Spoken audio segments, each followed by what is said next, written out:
En Afrique, le vent ne souffle jamais sans raison.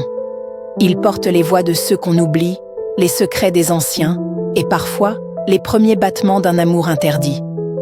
Dans le petit village de Kombo, niché entre les collines rouges et les rivières pleines de silures, on disait que les manguiers chuchotaient à ceux qui savaient écouter.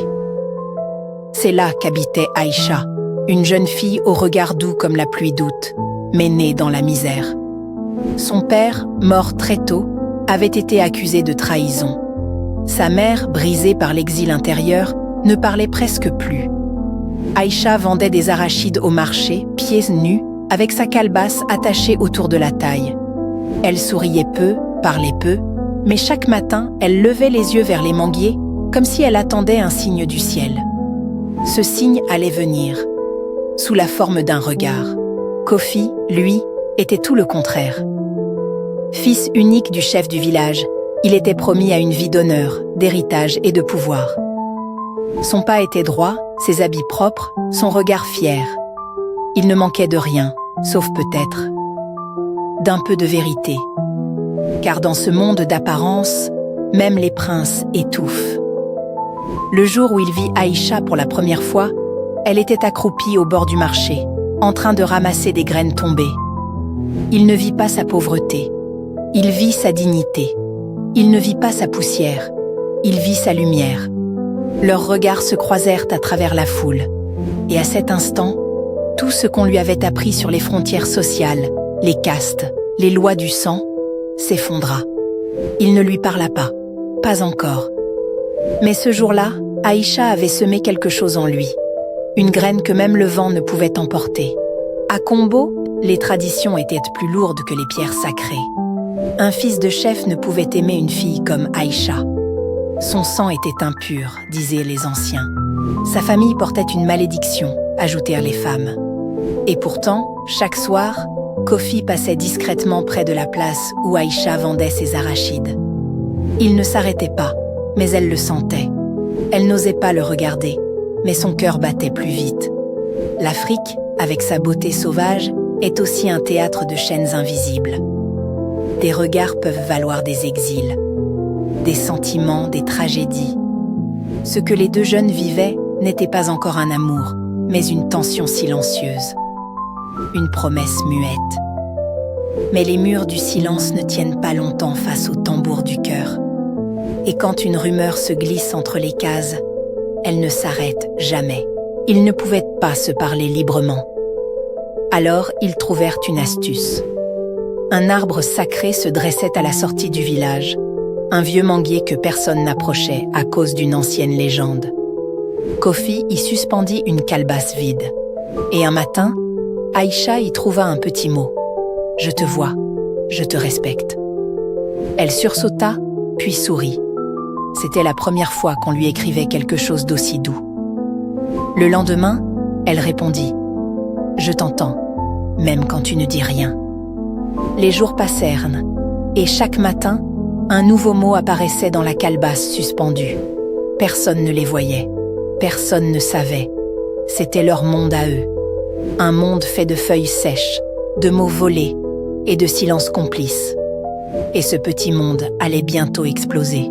Les anciens du village sentaient tout. Ils savaient quand une femme était enceinte avant qu'elle le sache. Ils savaient quand la pluie viendrait, même sans nuages. Et maintenant, ils savaient qu'un lien interdit grandissait entre le fils du chef et la fille maudite.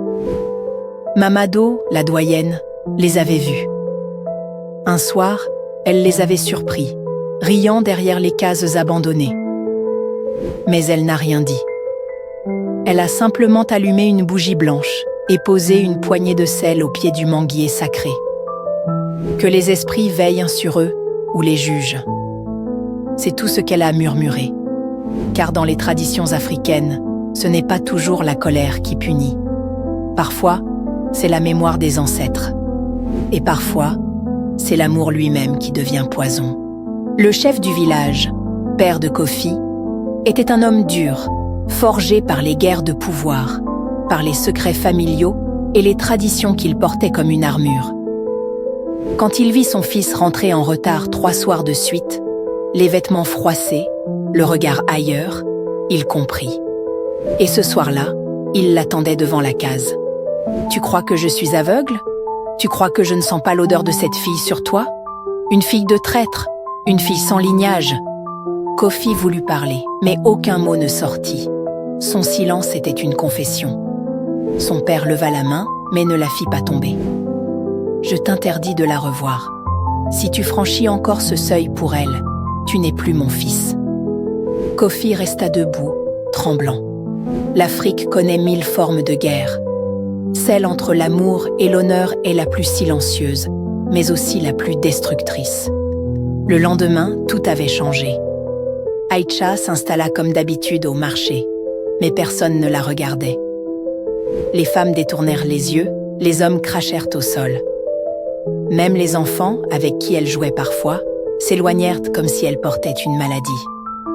Le chef avait parlé, et sa parole avait traversé le village plus vite que le feu sec. La fille impure a tenté de séduire le sang du pouvoir, disaient certains.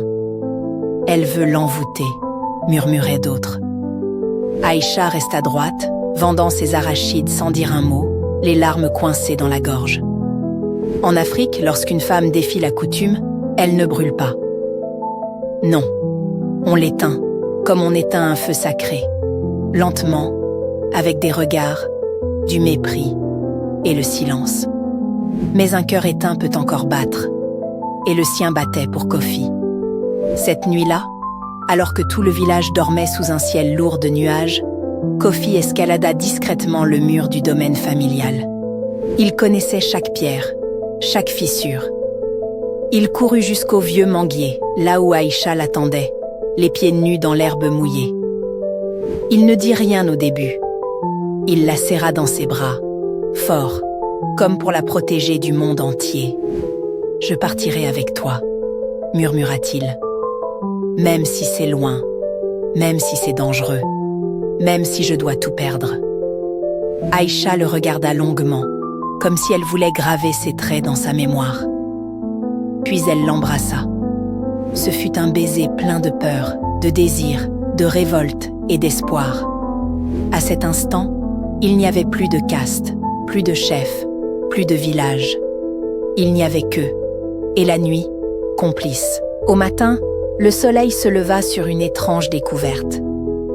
2 petites sandales, celles d'Aïcha, furent retrouvées au bord du fleuve. L'eau les léchait doucement, comme si elle voulait les avaler. Les villageois accoururent. Certains disaient qu'elle s'était noyée, fuyant la honte. D'autres prétendaient qu'un esprit l'avait emportée. Le chef, en voyant les sandales, resta de marbre. Il déclara d'un ton sec que cela serve de leçon à ceux qui oublient leur rang.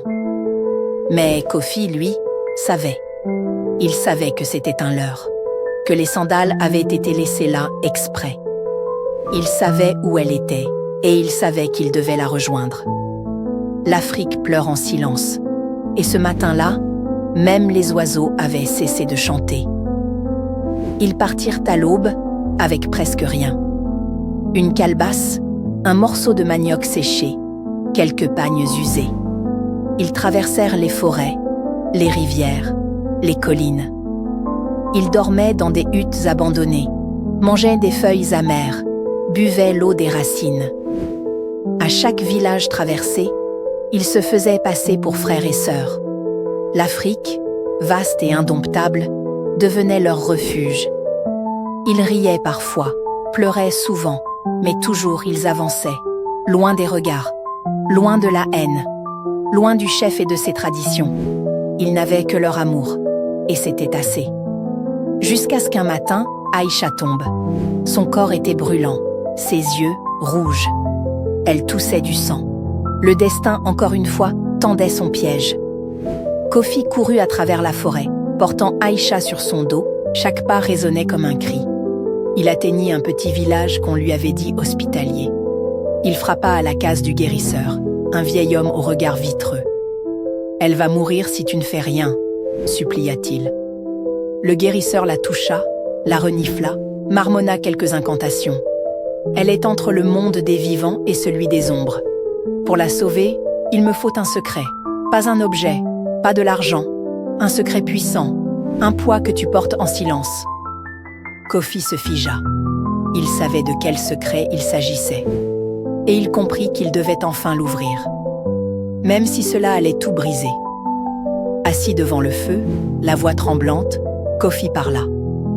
Il parla de son père, le chef, et de cette nuit étrange où il avait surpris une dispute entre lui et l'ancien chef, le père d'Aïcha. Une querelle d'honneur, de jalousie. Et dans l'ombre, il avait entendu un cri, puis un silence. Plus tard, le corps avait été retrouvé, sans vie, près de la rivière. Officiellement, un accident. Mais Kofi savait. Il avait vu son père revenir avec les mains rouges. Ce secret, il l'avait gardé pendant des années. Aujourd'hui, il le livrait pour sauver celle qu'il aimait. Le guérisseur le fixa longuement. Ce n'est pas un secret, c'est une malédiction. Et maintenant que tu l'as offerte, elle est libérée. Aïcha ouvrit les yeux. Elle respirait, faible mais vivante. Kofi sourit, soulagé. Mais quand elle apprit ce qu'il avait révélé, elle recula. « C'est ton père qui a tué le mien ?»